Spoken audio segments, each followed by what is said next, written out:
자, 세트 되면은 하시면 돼요. 예. 자, 달란트를 찾았어요. 그러면은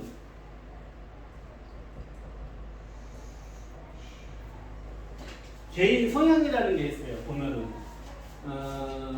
어떤 성향이냐? 대부분 직장인으로서의 그 개인 성향이 있는가 하면은 자영업 쪽에 성향이 있는 사람들이 이 두 종류로 나눌 수 있어요. 저 같은 경우에는 직장 생활이 도저히 안 돼요. 직장 생활하면 스트레스 받아가지고 못해요. 정시에 출근해서 정시에 퇴근하는 것 자체가 좀 쉽지 않은 그런 성향의 사람이에요. 자유롭게 원해요. 그런데 뭐 직장인이 되든 자영업을 하든 그것은 개인 성향이기 때문에 뭐 무엇이 좋다라고 말할 수는 없어요. 자영업 같은 경우에는 단점이 뭐냐면은요, 내가 폐업을 하고 나면은 보장되어 있는 것이 아무것도 없어요. 심지어는 노후의 연금이라든가 그런 것 또한 내가 다 사업할 때 준비를 해놔야지 되는 거예요. 그런데 직장 생활을 할 경우에는 그런 것들이 준비가 되잖아요. 그런 것이 달라요. 그런데 뭐 무엇이 더 이롭다 그렇게 얘기할 수는 없어요. 그런데 자영업을 하기 위해서는 그 시대에 맞는 업종을 선택을 해야 돼요. 앞으로는 매장 장사는 쉽지 않은 그런 시대가 와요. 예. 모든 것이 비대면 세상으로 가기 때문에, 그렇기 때문에 매장에서 장사하는 거 그런 것들은 좀 안 좋고, 또 요식업을 하겠다 그러면은요, 요식업을 하다가 사람들 거의 실패하거든요. 문을 닫아요. 그런데 요식업을 해서 결정적으로 제일 손해보는 게, 요식업을 할 때 시설을 하고 인테리어를 하는데 뭐 작게는 몇천, 몇 억이 투자가 돼요. 그런데 그걸 내가 폐업을 했을 때 그 돈을 회수하지 못한다는 단점이에요.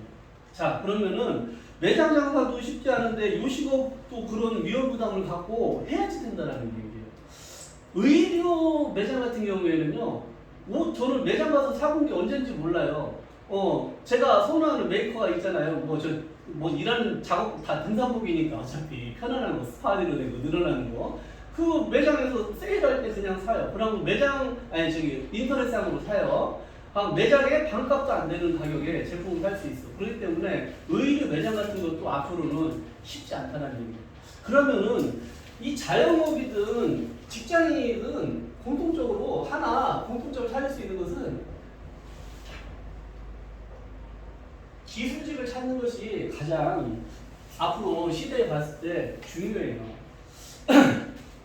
잠언서 22장 29절에 이런 말씀이 있어요.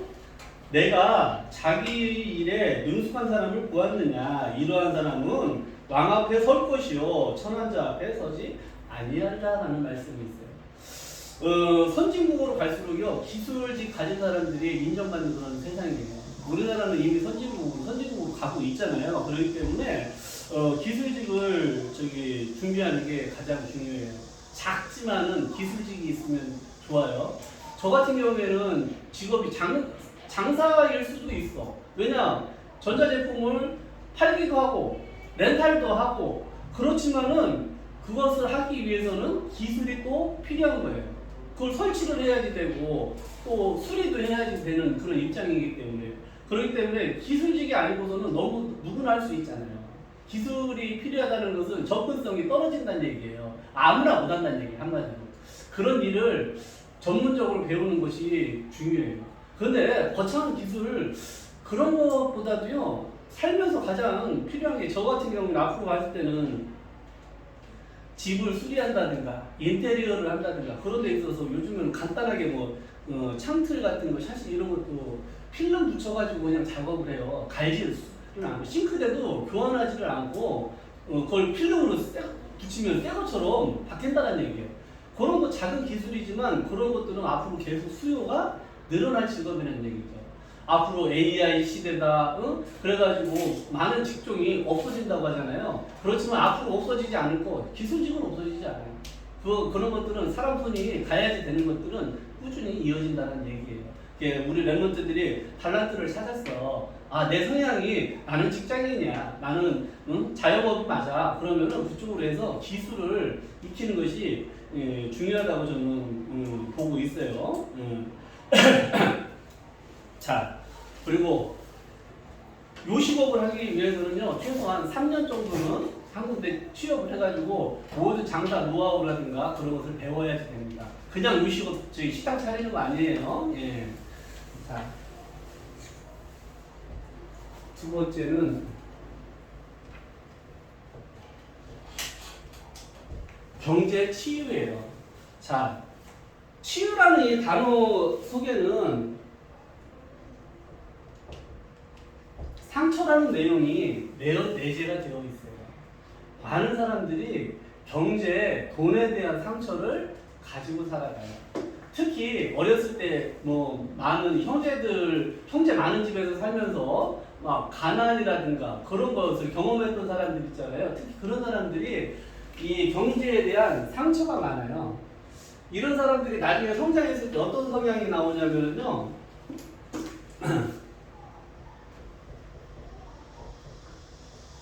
과소비.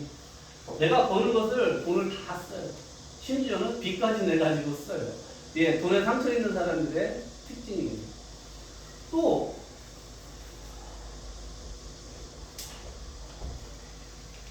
인색한 사람이 되는 경우도 있어요. 인색한 사람이라는 것은 돈이 아까워서 쓰질 못하는 거예요. 이런 사람들 많아요. 돈에 상처 있는 사람들. 근데 이것이 어차피 뿌리가 같아. 과소비든 인색이든 인색한 거든 뿌리는 똑같이 뭐냐면요. 이 돈을 내 것으로 생각을 한다는 얘기예요. 이거 돈 내가 벌었으니까 내 맘대로 쓰는 거야. 이거 내 것이니까 이거 절대 다른 사람을 위해서 나는 못 쓰겠어. 나를 위해서도 못 쓰겠어. 돈 무조건 모아야지 돼. 이런 것들이 치유받아야지 될 부분이라는 얘기예요. 이것을 치유할 수 있는 방법이 무엇인가? 아무리 생각을 해봐도 저는 이거밖에 없어요. 이 모든 경제의 주인이 하나님의 것이라는 거예요. 하나님의 것. 우리가 11조 헌금을 하잖아요. 11조 헌금을 하면서 우리 랩런트들 어려서부터 11조 헌금을 준비를 해야지 돼요. 많은 사람들이 이렇게 생각을 해요. 내가 벌어서 11조 헌금을 하나님께 드리는 걸로 생각을 해요. 그런데 그 생각이 아주 틀린 거예요. 뭐냐? 하나님께서 나에게 경제를 주셨는데 그것이 하나님께서 나에게 100% 주신 거라는 거예요. 그 중에서 내가 10분의 1을 드림으로써 이 물질의 주인이 하나님이심을 고백하는 신앙 고백이 11조인 거예요. 자, 내가 벌어서 드린다는 것과 하나님이 나에게 주신 건데 그 중에 10분의 1을 드림으로 내가 하나님께 경제의 주인이 하나님이심을 고백하는 의미라는 얘기예요. 저 같은 경우에는 이걸 한번 깨달은 적이 있어요. 제가 한 3년 동안을요, 뭘 해도 안 돼. 직업도 없고. 나는 열심히 하려고 하는데 도저히 하나도 되질 않는 거예요. 진짜 근근히 밥만 먹고 사는 거예요. 그것도 일용직, 새벽에 나가가지고 일용직을 해가지고 그런 사람이 됐어요. 그때 제가 깨달았어요. 내 인생의 주인도 모든 물질의 주인도 하나님이시구나. 이걸 깨달았어요. 하나님이 막으시면은 내가 하나도 얻을 수 없다라는 것을 깨달았어요. 우리 랩런트들 어려서부터 그걸 알아야 돼요. 하나님이 나에게 주시지 않으면 내가 가질 수 있는 것이 하나도 없다라는 거예요. 그 무엇이냐? 모든 경제의 주인이 하나님이심을 인정하는 거예요. 그것이 11조인 거예요.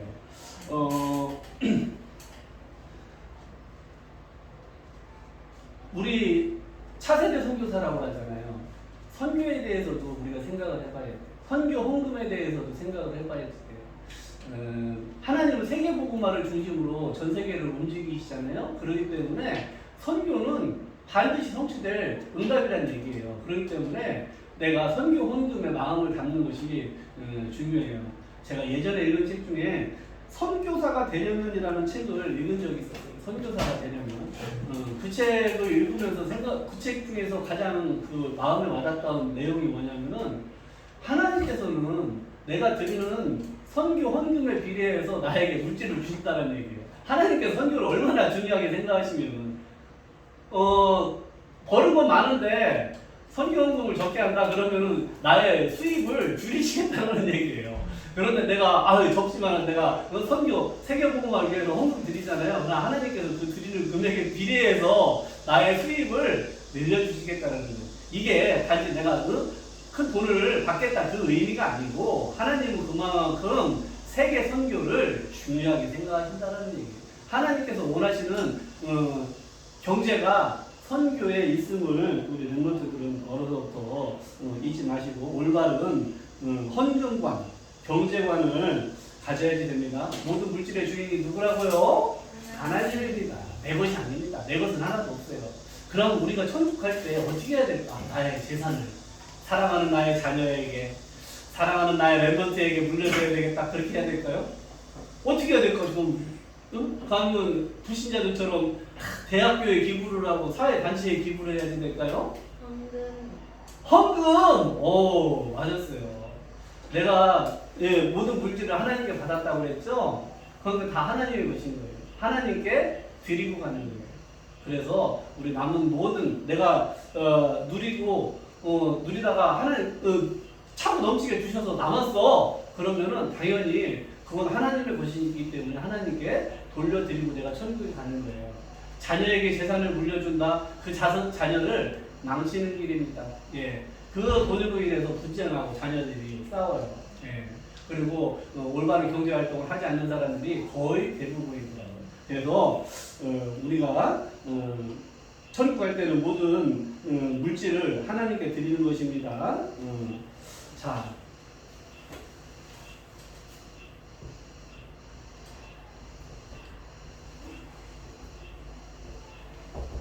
제가 살면서 가장 멋진 부분이 레버리지라는 부분을 놓쳤어요.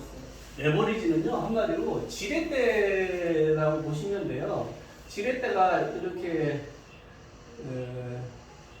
있잖아요. 여기다가 이제 한 10kg의 물건을 올려놔요. 여기가 한 1m 정도 되고, 뭐 초등학교는 여기 다 나왔으니까 이 정도는 풀 수 있어요. 여기 거리가 2m예요. 그러면은 여기다 몇 킬로를 얹어놓으면 이 10kg하고 수평이 될까요? 다 우리 중고등부가 역사상 다 문과였는데 드디어 이과 나왔네. 이과. 예. 다음 여기 몇 킬로 올려놔야 돼요? 맞았어요. 5kg만 올려놓으면 돼요. 내가 여기다 5kg만 올려놓으면 이 지렛대가 있기 때문에 레버리지가 있기 때문에 10kg을 들을 수 있는 거예요. 선생님이 집을 사지 못하는 이유는 간단해요. 왜냐? 나는 돈을 벌어서 집을 사려고 했어요. 그런데 내가 버는 돈 버는 속도보다요 집값 올라가는 속도가 더 빠른 거예요. 그러니까 평생 집을 살 수가 없는 거예요. 저는 10억짜리 집을 살려고 했어요. 그 10억을 벌기 위해서 열심히 일했어요. 그런데 10억을 벌지 못해요. 그런데 이 레버리지를 이용하면은 내가 5억만 벌어도 이 10억짜리 집을 살 수 있는 거잖아요. 한마디로 대출을 받는 거예요. 대출을. 한마디로 은행에서 융자를 받는 거예요. 그런데 저는 이것을 철저하게 싫어하는 사람이 저예요. 그런데 저 같은 사람이 의외로 많다라는 얘기예요. 저는요 차를 살 때 20대 때 24살 때인가 처음 승용차를 샀는데 그때는 할부를 했어요. 돈이 없으니까. 그 이후로는 차를 살 때 할부를 사본 적이 없어요. 할부도 빚이다. 저는 빚지는 걸 싫어하기 때문에 어떤 때는 현찰로 샀어요. 현찰이 있으면은. 어떤 때는 카드로 사요. 카드 일시불로 차를 삽니다. 예. 뭐 돈 많다고 자랑하는 것이 아니고 성격이 그래. 이 성향이 그렇다고요. 그런데 그걸 바꿨어. 내가 돈 100% 벌기 전까지는 집도 안 사. 그런 생각이었어요.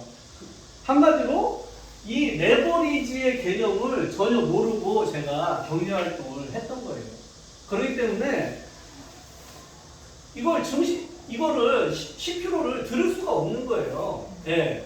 그러다가 제가 4년 전이에요. 2020년도 6월 달에 무슨 일이 있었냐면은 그때 우리 여름 성경학교 하려고 선생님들은 교사 강습회라는 것을 가요. 덕평에 가가지고 교사 강습회를 했어요. 거기에参加을 했는데 맨 마지막 강의에 목사님께서 책 3권을 추천을 해주셨어요. 그 책이 요거예요. 이 부자 아빠, 가난한 아빠. 이게 이제 로버트 기요사키라고 하는 유명한 사람이에요. 지금도 살아있어요. 하와이에 사는 그 일본계 미국인이에요. 이분이 쓴 책이고 또 유태인의 상술이라는 책을 또 소개를 해줬어요.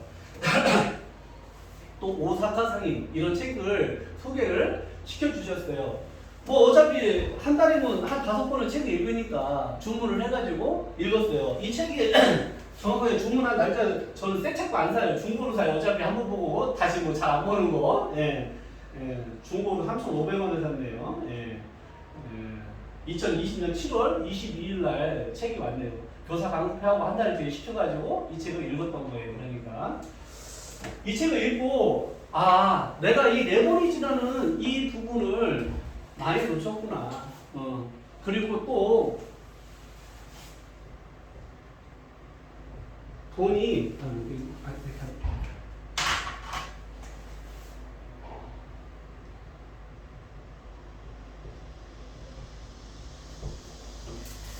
일하게 하는 돈이 일하게.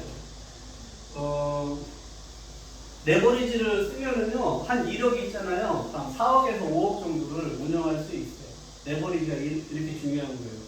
1억으로 늘릴 수 있는 양은 한정되어 있잖아요. 근데 레버리지를 쓰면 4배에서 5배 돈을 더 불릴 수가 있어요.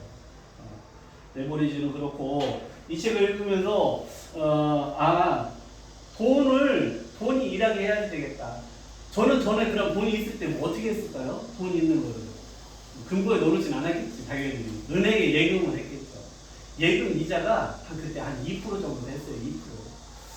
그런데 2% 1년 지나서 정기예금 받을 때 16.5%의 세금을 떼요. 그나마 거기서도 16.5% 센 거예요. 세금이. 그런데 이걸 감안을 하셔야 돼요. 1년에 2% 이상은 물가가 오른다는 얘기예요. 그럼 나는 통장에다가 돈을 넣어놓음으로 인해서 내 돈은 점점 사실상 줄어들고 있는 것과 마찬가지라는 얘기예요. 물가가 올라가니까. 자, 그런데 이 돈이 일하게 만들어야지 된다는 얘기예요. 한마디로 돈을 투자를 해야지 된다는 얘기예요. 투자를. 창세기 26장 19절에는 이런 말씀이 있어요. 요셉이 샘 근원을 얻었다라는 얘기예요. 요셉이 인력과 장비 투자해서 샘을 팠어요. 우물을. 그랬더니 그 우물에서 마르지 않도록 샘이 나온다라는 우물이 나온다라는 얘기예요. 한마디로 우물을 파는 거예요. 우물을.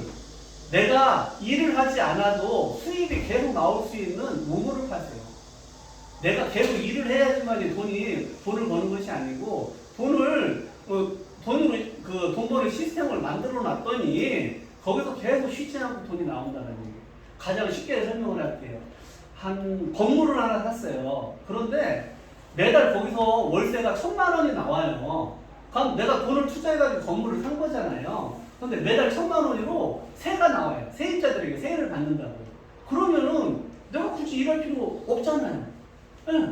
그때부터 그냥 가는 선교사, 전 세계를 돌아다니고 또 보내는 선교사도 하고 키우는 선교사도 하고 하나님의 일을 위해서 내 시간을 쓸 수가 있다는 얘기예요. 예. 자, 이래서 내가 돈이 끊임없이 나오는 그런 시스템을 만들면은 그때 은퇴를 하는 것이에요. 내가 65세 돼가지고 은퇴하는 것이 아니고 내가 그런 시스템 우물을 하나 파놨어. 그러면은 그때가 은퇴 시점인 거예요. 무슨 얘기인지 아셨죠? 그래서 우리는 내가 일하지 않고도 돈이 오는 그런 시스템, 우물을 파는 것이 우리의 목표가 돼야지 돼요. 그러면 그때 은퇴하면 돼요. 그리고 그때부터는 내 모든 시간을, 인생을 하나님께 드리는 그런 차세대 선교사, 보내는 선교사, 가는 선교사, 선교사의 삶을 살면 되는 것입니다. 그래서 이 책을 저는 우리 랩런트들이 어려서부터 꼭 읽어봤으면 좋겠어요.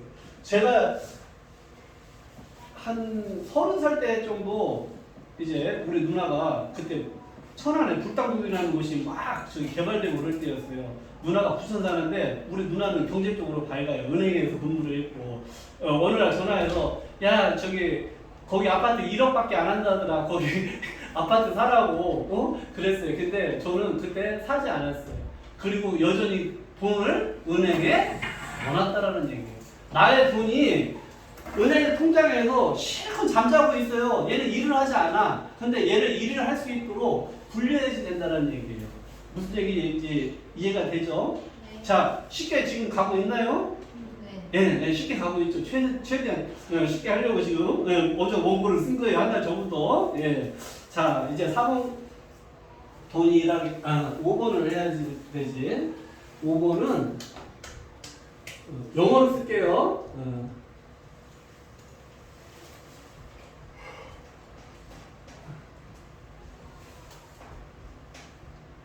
타임 이스 머니라는 제목이에요. 타임 이스 머니가 뭐예요? 시간은 돈이다. 예. 이 타임 이스 머니, 이 시간은 돈이다라는데 이 말을 딱 들었을 때 어떤 생각이 드냐? 대부분의 사람들은 이렇게 생각합니다. 그래, 내가 하루 일하면은 아니 1시간 일하면 시급 10,000원이지. 그러니까 당연히 시간은 돈이지. 그렇게 생각할 수도 있어요. 예. 내가 하루 일당 나가면은 20만 원이지. 그러니까 내 하루 하고 돈 20만 원하고 바꾸는 거야. 대부분 90% 이상이 이렇게 생각을 해요. 그런데 여기서 우리가 생각을 바꿔야 돼요. 시간과 돈이 만나면은 얘네들 스스로 돈을 만들어낸다라는 얘기예요. 시간과 돈이 만나는데 어떻게 돈이 나오는지 거기에 대해서 설명을 할게. 이번에는 타임 이즈 머니. 왜 시간과 돈이 만나면은 돈이 만들어지는지. 여기 위는 일단 지울게요. 5번까지 썼습니다. 예.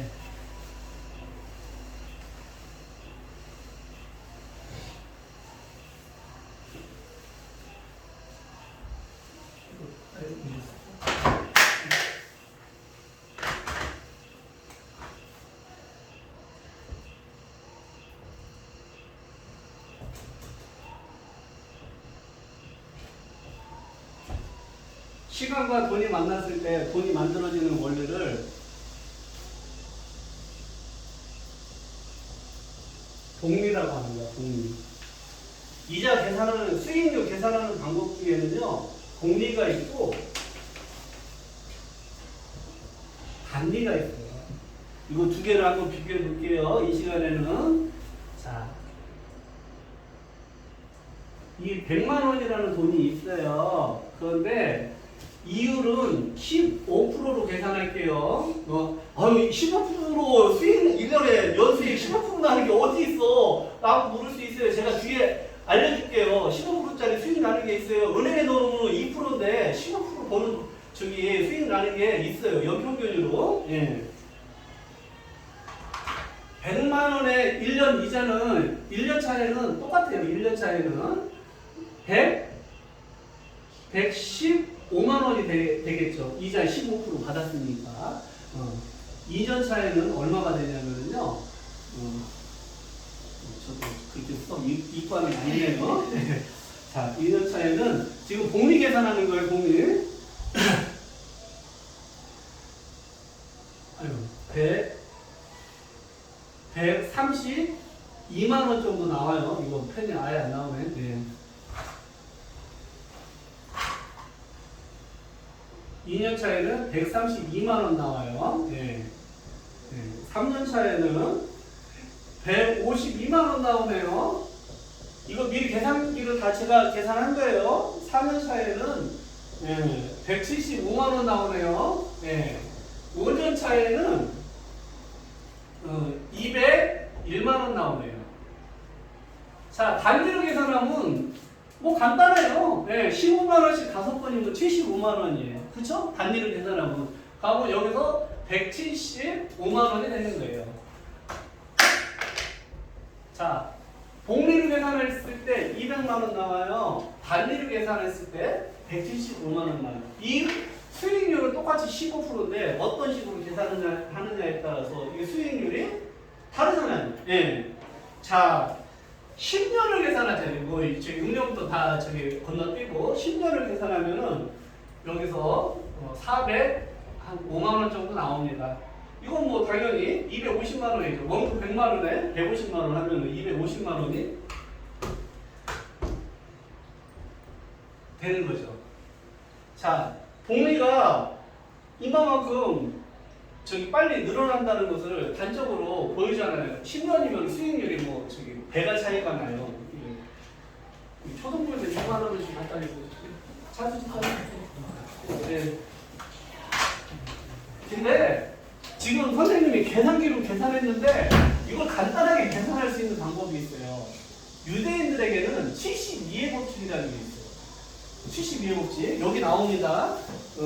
다 책에서 제가 나온 유대인의 상술에 나와요. 72의 법칙이 유대인의 상술에 72의 법칙이 뭐냐면요.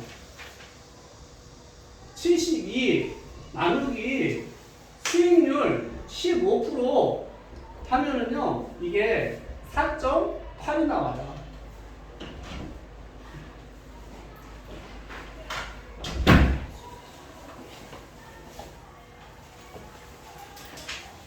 다시 써볼게요. 72 법칙이 있어요. 72 나누기 수익률 하면은 이게 4.8이 나와요. 그래, 이 4.8이라는 의미가 뭐냐면요. 2배로 늘어나는데 4.8년이 걸린다는 얘기예요. 이걸 그래도 간단하게 쉽게 5년으로 4.8이니까 5년으로 하면은 보세요. 여기 2배로 지난 5년 뒤에 2배가 됐잖아요. 간단하게 됐잖아요. 이거 72의 법칙으로 계산을 하면 그렇죠? 예, 이렇게 그 수익률을 계산하는 방법이 간단해요. 근데 이 유대인들이 이것을 하루 이틀 쓴 것이 아니고 수천 년 동안을 이 방법으로 돈을 증식을 했다라는 얘기예요. 72의 법칙을 가지고 그러면은 뭐 한 30년 계산해볼까? 몇 년 계산해볼까? 잠깐만.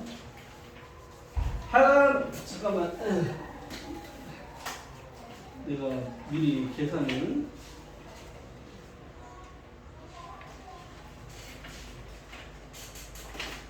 해놨는데 어디다 적어놨는지 모르겠네요. 이게 50년이 지났잖아요. 50년 지나면 100만 원 얼마 될 것 같아요? 이렇게 부모님도 계산하면요. 50년이 지났어요. 50년이 지나면은 뭐 간단해요. 10년 뒤에는 405만 원이잖아. 400만 원 사고 15년에는 800이고요. 20년에는 1600이고요. 예. 25년에는 3200이고요. 30년에는 6400입니다. 35년에는 1억 2800입니다. 40년에는 2억 5600이네요. 45년에는 5억 1200이네요. 50년에는 50년 드디어 왔다.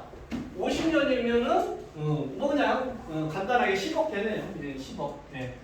우리 랩런트 지금 가은이가 100만 원을 연 15% 복리에 넣어놨으면은요 64살에 10억의 돈을 받을 수 있다는 얘기예요. 어때? 쉽죠? 예. 선생님 아직 벌었는데 10억도 못 벌었어요. 그런데 다른 거 하지도 않고 100억을 복리에 넣으면은 이런 일이 일어난다는 얘기예요. 아까 제가 서론에 얘기했던 워런 버핏 할아버지가 있잖아요. 그분이 재산이 급격히 늘어난 시간이 언제냐? 60세 이후예요. 그러니까 이 앞부분에서는 별로 늘어나는 게 뭐 몇천만 원 뭐 이렇게 되잖아요. 근데 나중에 세월이 가면 갈수록 여기서 5년만 더 지나면은요, 20억이 되는 거예요. 20억. 무슨 얘기인지 알아요? 여기서 5년만 더 지나잖아요. 그럼 60년이 지나면은 이게 40억이 되는 거예요. 이렇게 늘어나요. 5년에 2배씩 올라가니까. 이게 복리예요. 그런데 유대인들은 이것을 이미 어려서부터 알고 있었고 수천 년 동안 이 방법으로 재산을 늘렸다라는 얘기예요. 자, 그 예로 유대인들은 13살에 성인식을 해요. 13살에 성인식을 해요. 13살에 성인식을 하는데 그때 친지들이 와가지고 미리 돈을 줘요. 돈을 뭐 예를 들어가지고 내 조카니까 한 1,000만 원 미리 그냥 띄워주는 거예요. 내 뭐 나이 많은 사촌 오빠 형일 수도 있잖아요. 그런 사람들도 뭐 나 300만 원 너한테 줄게 하면서 하면은 보통 한 5천만 원 정도 돈을 받는데요. 13세. 그러니까 이 13살짜리가 이때부터 물론 부모님의 조언을 받아요. 그렇지만 철저하게 자기가 공부를 해가지고 이 돈을 복리로서 굴려나간다는 거예요. 대표적으로 뭐냐, 유 목사님도 말씀하시는 게 어려서부터 주식을 공부해요. 예. 자, 많은 사람들이 지금 우리나라에 부자라고 하는 사람들이 일해서 돈을 버는 게 아니에요. 한 회사를 만들어가지고 그걸 주식시장에 상장을 하잖아요. 그럼 그때 재산이 몇십 배, 몇백 배로 늘어나는 거예요. 그런 식으로 재산이 늘어나는 거예요. 이 주식이라는 게 그렇습니다. 예.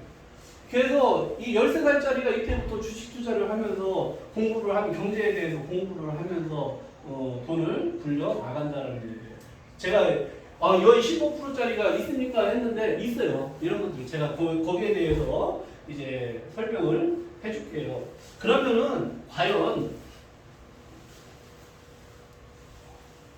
타임 이즈 머니 이제 이해가 됐죠? 어떻게 해서 돈과 시간이 만나고 돈이 늘어나는지 불어나는지에 대해서 설명을 했죠. 예. 이 사람들이 이 72의 법칙으로 돈을 굴려 나가요.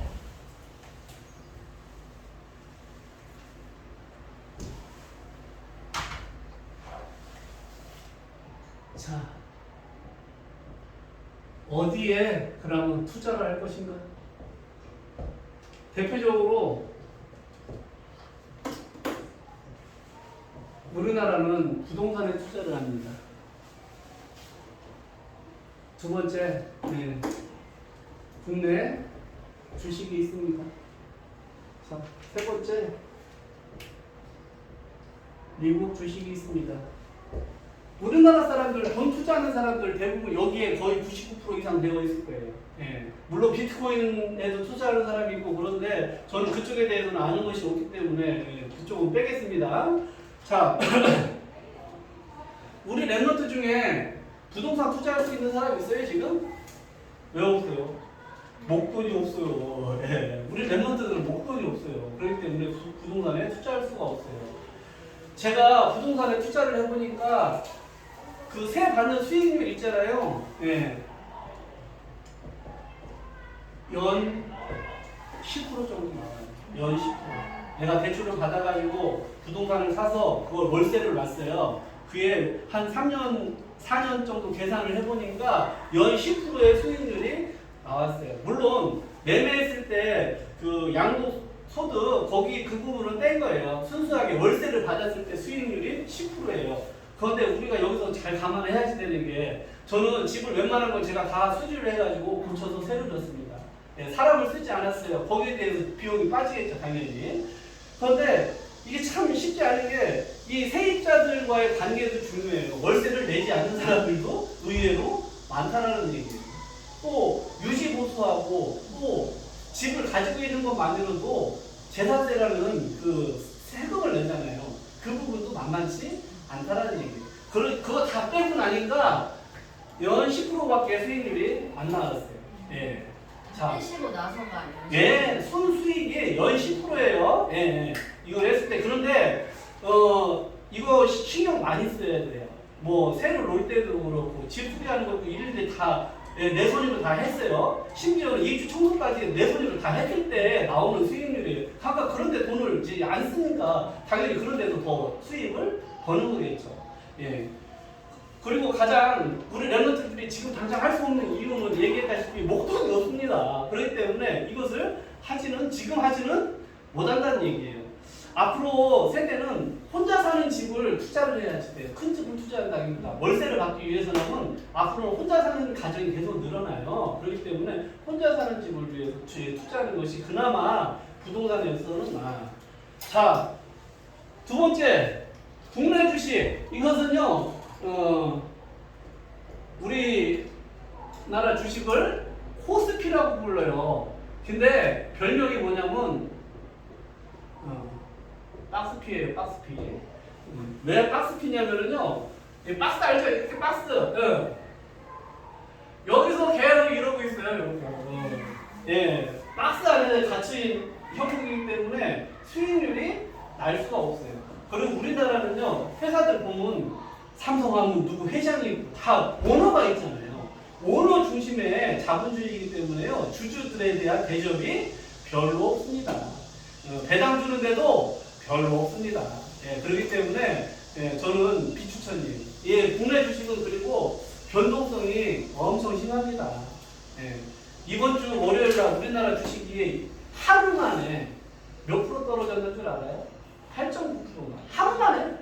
예, 1,000만 원 투자했는데 하루에 100만 원 훅 날라갔어.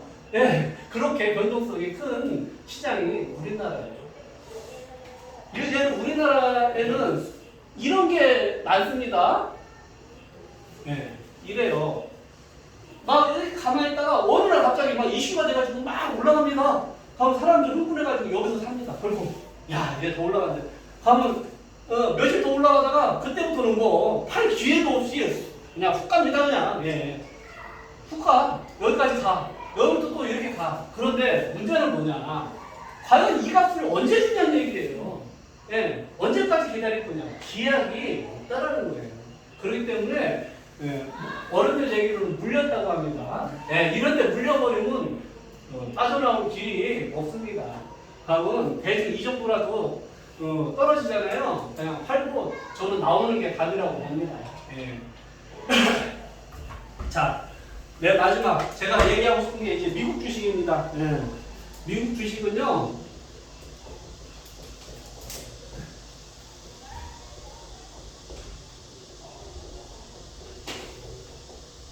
전 세계 돈이 모이는 시장이에요. 그리고 지금 이 세상에 유통되는 통화 중에 가장 안전한 통화가 무엇입니까?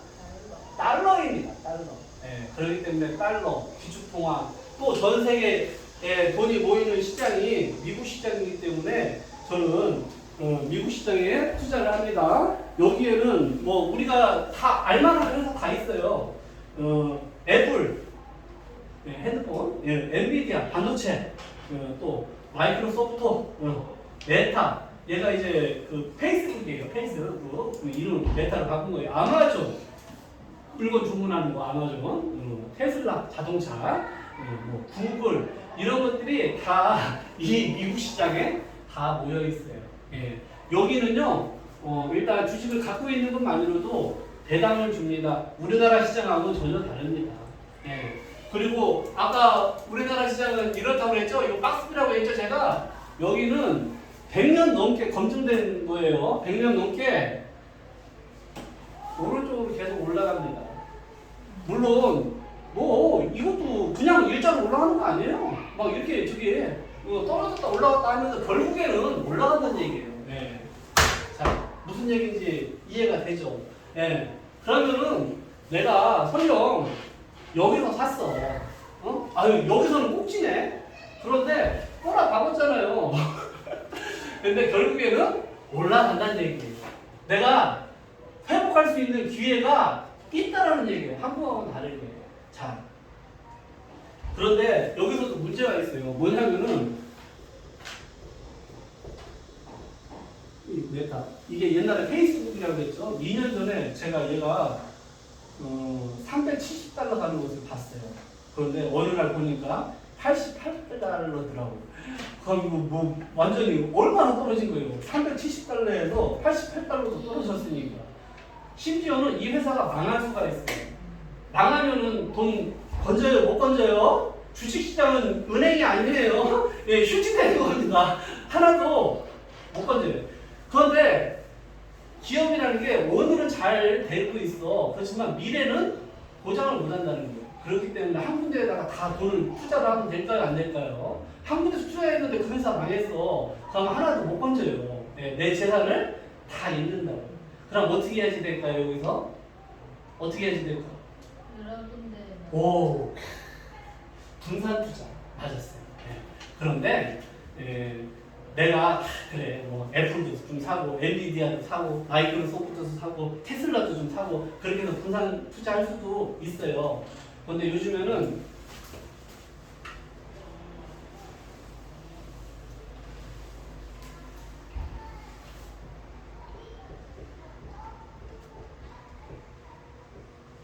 ETF라는 게 있어요. ETF.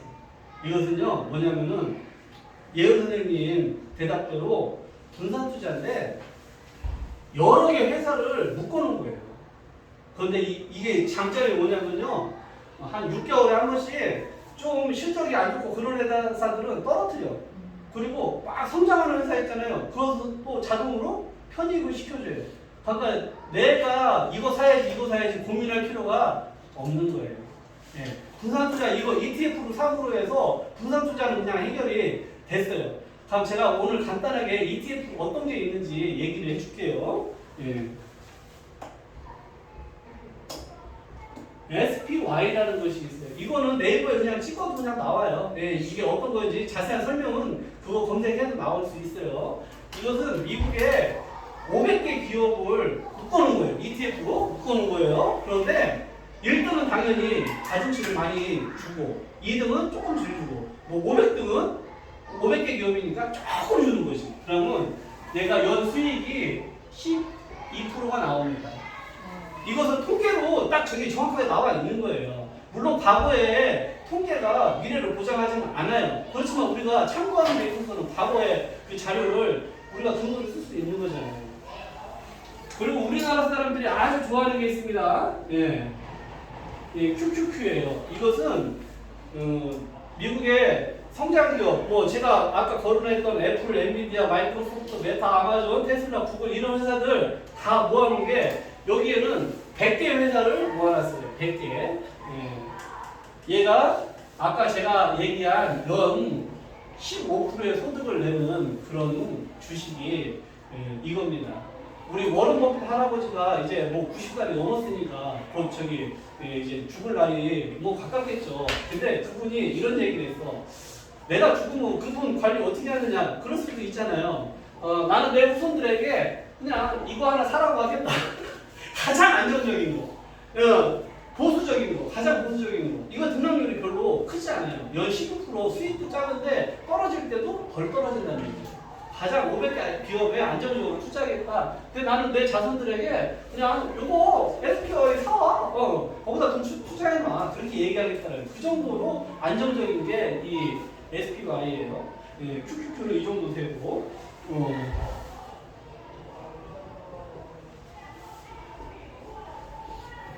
SOSH 얘는 뭐냐면은요. 미국의 반도체 관련된 회사만 모아놓은 것이 17%예요. 근데 수익률이 높잖아요. 그런데 이것도 감안하셔야 돼요. 떨어질 때는 더 떨어진다는 얘기입니다. 예.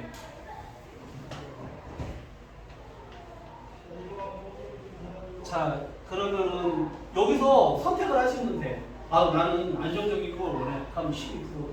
그래 뭐 보통 우리나라 사람들 다 뭐 테슬라도 좋아하고 뭐 애플도 좋아하고 그러잖아. 나는 큐큐큐 살래. 여기서 또 파생됩니다. 이제 2배 레버리지짜리가 있고 3배 레버리지짜리가 있고 그래요. 뭐 이것까지 말하지 않겠어요. 아직 우리 랜서들이 이것까지 할 필요는 없어요. 이것만 해도 돼. 네. 자, 이런 게 있습니다. 네, 오늘 처음 들어보는 친구들이 많을 거예요. 이런 내용이 이런 게 있어요, 세상에. 예. 자, 유대인들이 13세에 성인식을 해가지고 5천만 원의 돈을 투자를 했어요. 그러면 그 사람들은 20살 되면 다 군대 가잖아요. 남자 여자 할 것 없이 3년 복무를 마칩니다. 그 후에 대학을 갑니다. 그리고 대학원을 갑니다. 그리고 다 마치면 30살이 돼요. 30살이. 30살 정도 되면은 그 사람들이 30살에 우리 30살에 취업 안 돼가지고 엄마 아빠 밑에서 용돈 받고 살아가고 다니기 알바 뛰는 사람이 수두룩합니다. 그런데 이 사람들이 유대인들이 13살부터 돈 투자를 했어요. 그러면 30살에 대학 졸업했을 때 돈이 얼마 정도 있을까? 생각을 해봤어요. 네, 엄청나죠. 네. 몇 억은 최소한 몇 억은 가지고 있어요. 그 돈을 가지고 내가 뭐 창업을 하든 창업도 엄청 많이 합니다. 아이디어 하나만 가지고도 그런 돈을 투자를 해가지고 회사를 만들어요. 왜냐? 아까 얘기했지만 그 회사를 만들어서 주식시장에 상장이 되면은 몇십 배, 몇백 배로 자산이 늘어난다는 그 자본주의를 아주 뼛속까지 각인된 사람들이 그 사람들이에요. 우리 랩런트들은 용돈 탔을 그 나이에 이미 경제에 대해서 공부를 하고 배운다는 얘기예요. 우리 랩런트들이 이거 돈의 원리를 알아야지 돼요.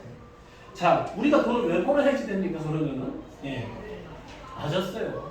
나 잘 먹고 잘 살기 위해서 돈 버는 거 아니에요. 제가 한 달에 용돈 얼마 쓸 것 같아요? 예. 저는 아마 우리 랩런트들보다도 용돈을 적게 써요. 제가 뭐 술을 마시니까 담배를 피우니까 돈 나가는 거 하나도 없어요. 저는 커피도요, 커피숍에서 안 사 먹어요. 아침에 커피 갈아가지고 보온병에 받아서 텀블러에 하나, 보온병에 하나, 2잔 딱 뺍니다. 그래가지고 그거 먹어요. 아니 굳이 그런데 돈을 쓸 필요 없어요. 훨씬 맛있어요 그게. 기름값으로 많이 나지 않나요? 아침에? 예. 아니 기름값은 일하는 데 쓰는 거니까 예, 그건 상관없습니다. 예. 밥도요 식당에서 잘 안 사 먹어요. 집에 가서 먹어요. 집에 가서. 예. 그리고 아니 근데 뭐 알겠지만 저는 반찬이 이게 맛있다 맛없다 얘기를 하진 않아요. 국이 뭐 3일째 나오고 4일째 나오고요. 그냥 먹어요. 아까 먹는 거에 대해서 뭐 나 이거 먹고 싶다 그런 게 거의 없어요. 물론 우리 친구들 만나면 아니 당연히 사주죠. 당연히 밥도 사주고 간식도 사주고 예. 그런 건 나를 위해서 쓰는 건 아니잖아요. 그러니까 내 용돈에서 빼주세요. 예. 제가 쓰는 용돈이라고는요. 가끔 가다가 우리 사무실 앞에 세경식당이 있어요. 거기 가서 짜장면 꽃배기 먹고 볶음밥 먹는 게 다예요. 손님 만나지 않는 한 카페도 잘 가지 않는 거예요. 커피도 그냥 편의점에서 1,200원짜리 커피 빼가지고 먹고. 아, 왜 이렇게 부스럼하게 살아? 그럴 수도 있어요. 근데 아낄 건 아끼는 게 좋아요. 왜냐? 내가 아껴야지. 내가 다른 데 쓰고 투자도 하고 그러니까요. 남들 다 쓰고 하는 거 다 해가는 돈을 어떻게 모으냐는 얘기. 돈 버는 데 있어서 처음에는요. 절약이 중요해요. 그런데 뭐 그렇다고 해서 헝금 빼라는 얘기 아닙니다. 헝금 다 하고 내가 저기 돈 쓸 거 저기 사용할 거 다 하고 그러기 위해서는 나한테 쓰는 것을 줄여야 되겠죠. 당연히. 제가 몸에 걸친 게 지금 얼마치나 될까요? 지금 저는 10만 원어치도 안 됩니다. 굳이 명품을 입을 필요도 없고요. 뭐 옷걸이가 그래가지고 별로 티도 안 나요. 네. 이거 와이드스 린더레를 산 건데 한 15,000원 정도 됩니다. 어떤 때는 다이소 가면은 5,000원짜리 와이드스도 있어요. 아, 저는 그런 게 몸에 그냥 맞춘 것처럼 딱 맞더라고요. 네. 그런 거 사이고요. 네. 운동화도 저는 이게 한 10컬레 있습니다. 가장 편해 한 2만원 돼요. 예, 이걸 그냥 신고 다녀요. 예. 자, 내가 싼 거 입고 싼 거 먹는다고 하면 저기 가난한 사람 아니에요. 내가 진짜 가난한 건 돈이 없으면서 허세 부리는 게 좋은 옷 입고 명품 입고 맛있는 거 먹으려고 하고 그게 진짜 가난한 사람이에요. 예. 내가 가난하게 보이지 않잖아요. 그죠? 예. 그래서 우리는 빛의 경제를 회피해야죠. 예, 가장 중요한 게 우물을 파세요. 이삭처럼. 어떤 우물? 퍼도 마르지 않는 샘물이 나오는 그런 우물을 파세요. 자, 제가 이 설명한 내용이 쉬워 보이죠? 엄청 쉬워 보이죠? 네, 엄청 쉬워 보여요. 예, 제가 쉽게 설명 잘한다니까요. 예, 쉬워 보여요. 근데 제가 장담하건데요. 98%는 이걸 성공하지 못합니다. 98%는 성공하지 못해요. 한 2% 정도 성공할까? 왜 그러냐? 이 주식시장이라는 것은요, 부동산도 마찬가지고, 변동성이라는 것이 있다는 거예요. 제가 얘기했죠? 불과 며칠 전 월요일 날 하루에 8.9%가 떨어졌다는 거예요. 그걸 보고 사람들은 어떤 기분이 들까요? 8.9%가 오늘 야, 나 1,000만 원 주식이 있었는데 걔 900만 원 됐어. 요즘에 핸드폰으로 그냥 확인이 되잖아요. 그럼 그때 마음이 어떨까요? 아, 그 안 해봐서 모르죠? 패닉이요. 패닉. 그렇죠, 맞아요. 야, 이거 더 떨어질 것 같아요. 팔고 싶어요. 그래가지고 팔아요, 진짜 사람들이. 내일 되면 그때 또 뉴스는 또 어떻게 나옵니까? 완전히 경기 침체 온데 뉴스는 그렇게 떠들어대니까 불안하니까 공포심에 팔아요. 많이 팔아요. 한 2%, 몇 프로 사람이 그것을 이겨낸다는 겁니다. 자, 한마디로 내가 영적인 힘이 없잖아요. 그러면은 공포에 질려서 판단하는 거예요. 자, 돈을 벌고 우리가 복음경제를 회복하는 데 있어서 가장 기본이 뭔지 아세요? 내가 영적인 힘이 있어야지 돼요. 내가 영적인 힘 없이 주식 투자하잖아요. 이 시장에 내가 흔들려. 그래가지고 떨어질 때 팔고 막 사람들 주식 올라가면 흥분해가지고 그때 막 다 달려들어가지고 주식 삽니다. 네, 그게 영적으로 힘이 없는 사람들이 특징이 그래요. 자, 주식이 막 떨어지잖아요. 저는 뒷봉으로 조금이라도 삽니다. 예. 아니 떨어졌는데 세일할 때 사야지. 아니 우리 랩노트들 뭐 물건 살 때 세일할 때 사잖아요. 똑같아요. 세일할 때 사세요. 제가 8.9% 떨어지는 날 이거 주식을 살까 말까. 아, 내일은 더 떨어질 것 같은데. 아니야. 내일은 나는 몰라. 오늘 일단 떨어졌으니까 세일하니까 오늘 조금이라도 사자는 마음. 이런 마음으로 투자를 해야지 된다는 얘기예요. 근데 이것이 그냥 되질 않는다는 거예요. 내가 영적으로 힘이 있어야지만이 가능한 얘기예요. 무슨 얘기인지 알았죠? 예. 우리 랩런트들 먼저 영적인 힘을 기르세요. 영적인 힘 있는 사람은요, 어떤 상황을 만나도 내가 두려워하지 않고 당황하지 않는다는 얘기예요. 아셨죠? 오늘 경제를 복음 경제 빛의 경제 회복하는 첫 번째가 내가 영적 서밋이 되는 것입니다. 방법은 간단해요. 방법은 간단한데 그걸 할 수 있고 없고의 차이가 내가 영적인 힘이 있느냐 없느냐가 좌우한다는 거예요. 쉽죠? 네. 네, 기도하고 마치겠습니다. 하나님 아버지, 오늘 말씀 주셔서 감사합니다. 우리 랩런트들 어려서부터 영적인 힘으로 이 풍파가 있는 이 세상 속에서도 두려워하지 않고 승리할 수 있도록 은혜를 더해 주시옵소서. 이 경제를 바르게 알고 이 하나님께서 주신 경제로 세상 살리는 참된 차세대 선교사로 준비되어질 수 있도록 은혜를 더하여 주옵소서. 예수 그리스도 이름으로 기도합니다. 아멘. 네, 마쳤습니다.